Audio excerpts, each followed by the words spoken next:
মনোনয়নপত্র জমা দিলেন বর্ধমান পূর্ব এবং বর্ধমান দুর্গাপুর লোকসভা আসনের দুই সিপিআইএম প্রার্থী। জোট সমর্থিত এই সিপিআইএমের দুইজন প্রার্থী শোভাযাত্রা সহকারে উপস্থিত হয়ে মনোনয়নপত্র জমা দিলেন।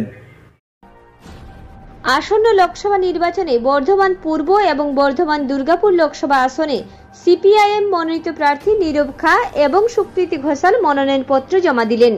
সোমবার নমিনেশন দাখিল করলেন বর্ধমান দুর্গাপুর লোকসভা কেন্দ্রের কংগ্রেস সিপিআইএম এর সমর্থিত জোট প্রার্থী সুকৃতি ঘোষাল এবং বর্ধমান পূর্ব লোকসভা কেন্দ্রের প্রার্থী নীরব খা। তীব্র দাবদাহে বহু কর্মী সমর্থকদের উচ্ছ্বাসের সাক্ষী হয়ে নমিনেশন দাখিল করলেন সিপিআইএম মনোনীত কংগ্রেস সমর্থিত দুই প্রার্থী। নমিনেশন দাখিল করে সাংবাদিকদের মুখোমুখি হন দুই প্রার্থী।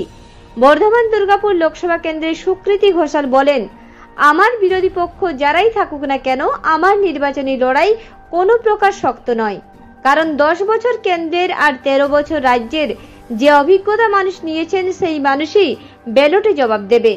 আমাদের যে সমস্ত কর্মীরা আছেন তাদের কাজ হবে মানুষকে অভয় দান করে ভোট কেন্দ্রে নিয়ে যাওয়া, আর নির্বাচন কমিশনের কাজ হবে ফ্রি অ্যান্ড ফেয়ার নির্বাচন যাতে হয় সেটা সুনিশ্চিত করা।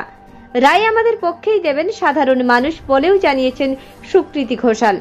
2016 সালের শিক্ষক নিয়োগ প্রক্রিয়া রায় সোমবার কলকাতা হাইকোর্টের ডিভিশন বেঞ্চ প্রকাশ করেছেন। সেই পরিপ্রেক্ষিতেও সুর চড়ান সুকৃতি ঘোষাল।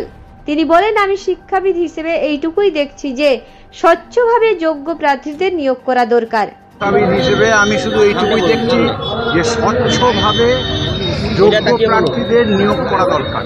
এবার হাইকোর্ট যাদের নিয়োগ বাতিল করেছে দীর্ঘ প্রক্রিয়ার মধ্যে দিয়ে সুপ্রিম কোর্ট পর্যন্ত গেছে, তারপর সুপ্রিম কোর্ট সেটা হাইকোর্টের বিশেষ বেঞ্চে পাঠিয়েছে এবং তারা সমস্ত প্রমাণ সব কিছু দেখে যদি বাতিল করে থাকেন, আমি আপনাদের কাছ থেকে সে খবর পেলাম, তাহলে অযোগ্যদের যদি বাতিল করে থাকেন যোগ্যদের স্বার্থে সেটা করেছে। ন্যায় বিচার সবসময় যোগ্য প্রার্থীদের পক্ষে থাকবে।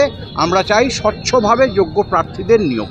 ভোটের ক্ষেত্রে কি এর কোনো প্রভাব পড়বে বা আপনাদের প্রচারে কি এই বিষয়টা উঠে আসছে? দেখুন, নিয়োগ দুর্নীতি নিয়ে আমরা প্রচারে সবসময় করেছি। এটা হাইকোর্টের যে রায়, সেই দুর্নীতির পক্ষে একটা যে দুর্নীতি হয়েছে তার প্রমাণ এই রায়টা, সেটা নিশ্চয়ই আমরা আগেও অভিযোগ দিল, সেটা প্রমাণ হলো কোর্টের বিচারেতে। আমরা যে করি সরকার দায়িত্ব, আমাদের মান দায়িত্ব যোগ্য প্রার্থী মাত্র কারোর নিয়োগ বাতিল করা, অযোগ্যদের করার প্রয়োজন মনে করেছে কোর্ট, বিচারতে বাতিল করেছে। এবার যেটা যারা যোগ্য হাজার হাজার প্রার্থী যেটা রাস্তায় বসে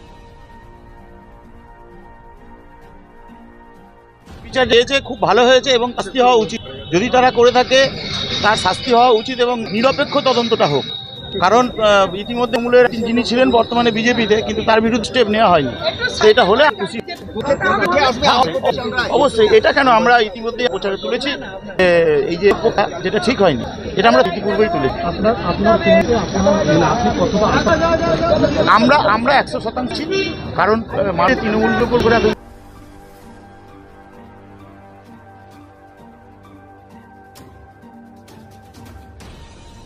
পূর্ব বর্ধমান থেকে দেবাশিস ঘোষের রিপোর্ট, রূপসী বাংলা মিডিয়া।